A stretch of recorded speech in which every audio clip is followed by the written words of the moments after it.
Fox 61, Connecticut's news station, starts with a weather impact alert. Well, now at 6, the rain is everywhere, and it's really coming down out there. We're in an overnight weather impact alert and flood watch, and no one's getting away from these storms. Thanks for joining us for the Fox 61 News at 6. I'm Brent Harden. The rain clouds will be rolling through all night tonight.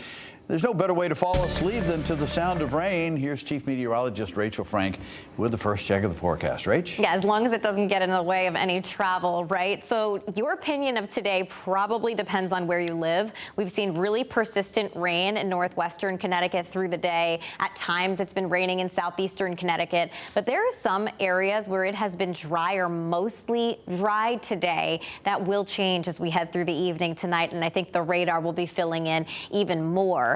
The worst flooding today by far has been around New York City down through Philadelphia. There's also been an area of very heavy rainfall north of Connecticut. So there's kind of been a squeeze play, and you can all see all of those storm reports for flooding again around the New York City area through Philly. So that's kind of some good news for us here in Connecticut. If we do end up getting some flooding, I think it would be more isolated in nature since so much of that rain earlier ended up missing us. But it is pouring right now, and I mean pouring buckets in Kent, in Heartland right now. We are seeing very heavy rain in Tolland and Stafford as well, so we can't rule out some poor drainage issues. Some low-lying areas could have some problems as we head through the next several hours as well. That rain continues to fill in. It'll be heavy at times as we head through the overnight hours, but it's already winding down as we head towards daybreak tomorrow. So some early morning rain and then some improvement as we head through the day tomorrow. A flood watch in effect until 8 a.m. Friday morning. We'll get a closer look at the improvement for this weekend. I think you're going to like it coming up, Brent. All right, Rachel, that sounds good. Thank you. Well, the forecast is creating flooding concerns statewide. Our team is prepped with their umbrellas and raincoats out there. So let's bring in Fox 61's Joe Monty right now, who's in stores. So, Joe, tell us what you're seeing out there. Yeah, I'm standing in the rain for sure. I wasn't before, but I am now. It's coming down pretty hard, pretty heavy. We've got some pretty dark clouds overhead and a whole lot of rain filling up this parking lot behind us actually right here if you want to take a look at that. Certainly not your picture perfect summer day. You wouldn't want to come outside and have a picnic. I did speak to a farmer earlier today about some of the flooding issues, and you know, they are concerned. They are certainly concerned because it can present for them some particular issues that can cause some issues for some of their crops. Historically, it was a risk that you could live with because they would get a flood every 10 or 15 years. Mm-hmm. But it's more recently, it's been like, 4 years out of 10, they get a flood of some magnitude. When you get those, a lot of rain in a short period of time, rivers rise dramatically. And basically the impact is that, for instance, on fruits and vegetables, if floodwaters touch the fruit, it is not saleable. So if you're growing a field of cucumbers or tomatoes or beans or something and the floodwaters rise to that point, that level in the crop, you can't sell it.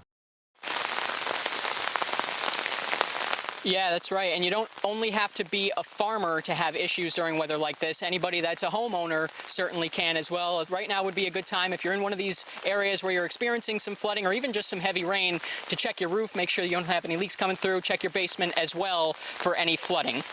In stores, Joe Monty, Fox 61. Joe, thank you. And download our free Fox 61 News app. We will keep you updated on the storms, the power outages, and potential damage.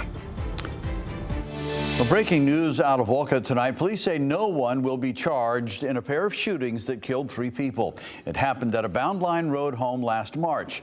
Police say David Cote Sr. shot and killed his ex-wife Michelle and their son David Jr. during an argument. They also say a third man, Joseph King, then shot and killed Cote Sr. in self-defense.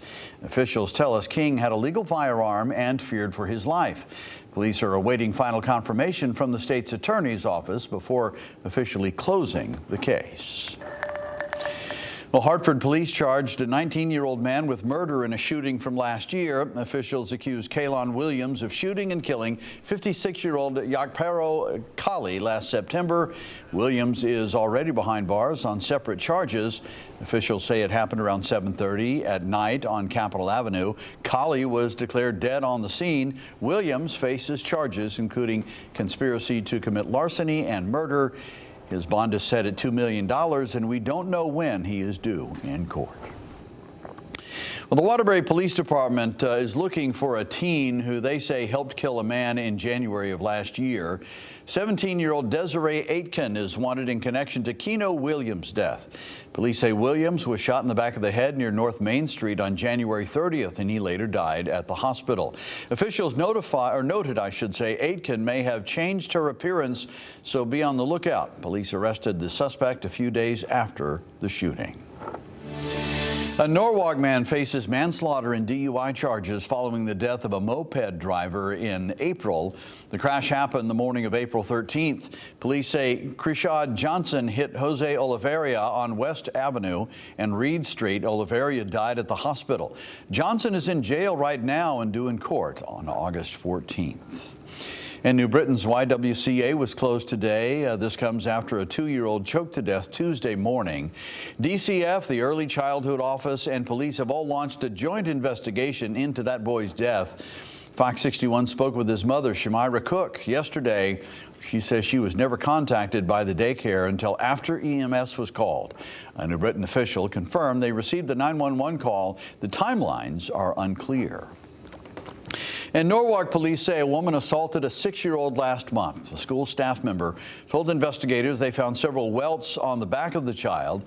Police in DCF believe Vilma Martinez is responsible.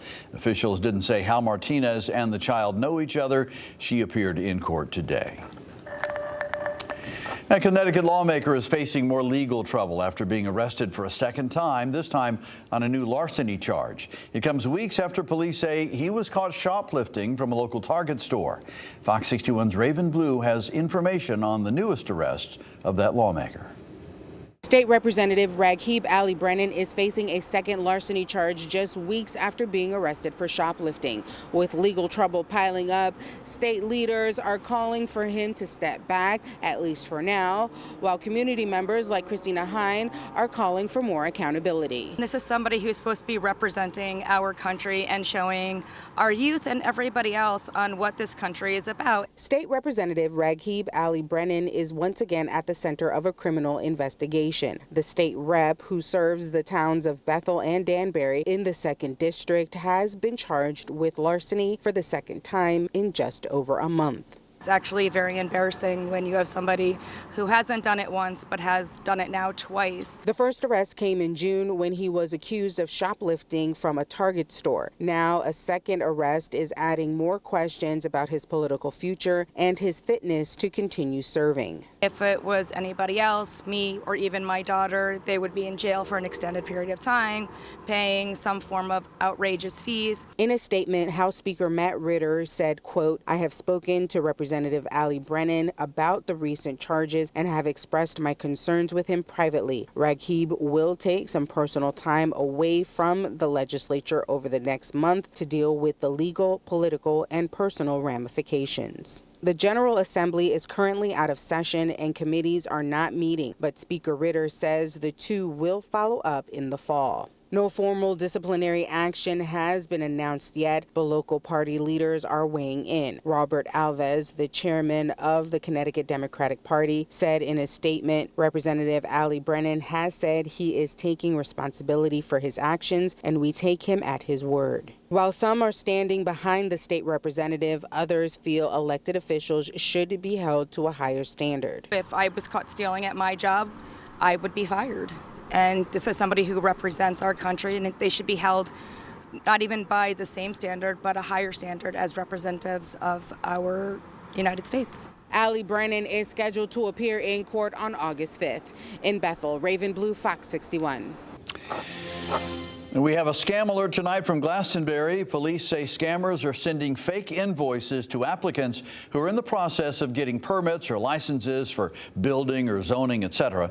Officials say the invoices claim to be from the town and request payment to move applications forward. Glastonbury leaders say they don't send invoices through the mail or offer fees to speed the process to get a permit.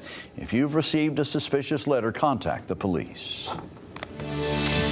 And new at 6, coyote sightings are on the rise in Wolcott. The Wolcott Dog Pound posted a warning to Facebook after an increase in coyote sightings across the town.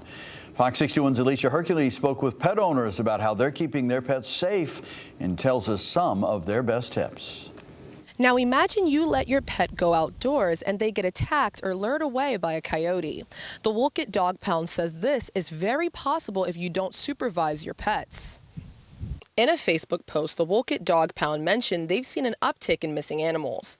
While they're not able to confirm these animals were attacked by a coyote, they say it's a possibility. Around town, several missing cat posters can be seen, which have set off alarm bells for the pound. Joan Gusto lives in Waterbury, but comes to Wolcott often with her dog Luna. I usually just keep an eye on her and make sure she doesn't wander off. Luna is 10 years old now and not as quick as she used to be. Gusto says always watching your pets when they're outdoors is the best way to keep them safe. Especially at night, if she goes outside, I just wait on the porch and, wait for her to come back because that's when the animals come out. There's raccoons and foxes and occasionally a coyote. The dog pound says not only are coyotes very active right now, but so is other wildlife like bears and foxes, which could pose dangers to pets. Coyotes are opportunistic predators and frequent places like parks and other wooded areas. The Department of Energy and Environmental Protection says reports of coyotes attacking pets aren't new. DEEP recommends that people never feed coyotes and always walk their dogs on a leash. Devin Zaylot has 3 cats, 5 kittens, and 2 dogs. He says he's noticed coyotes and foxes near his home. I try to keep all the cats inside as much as possible, but I have indoor-outdoor cats as well, so they tend to get out. But I try to make sure they come inside at night. With several reports of missing cats in the area, he says supervising your pets is the best thing pet owners can do. Don't just let your animals roam freely if you don't have a fenced-in backyard. Don't let them out late at night. The dog pound also recommends that pet owners keep a close eye on dogs under 50 pounds and keep their cats indoors as much as possible. In Wolcott, Alicia Hercules, Fox 61.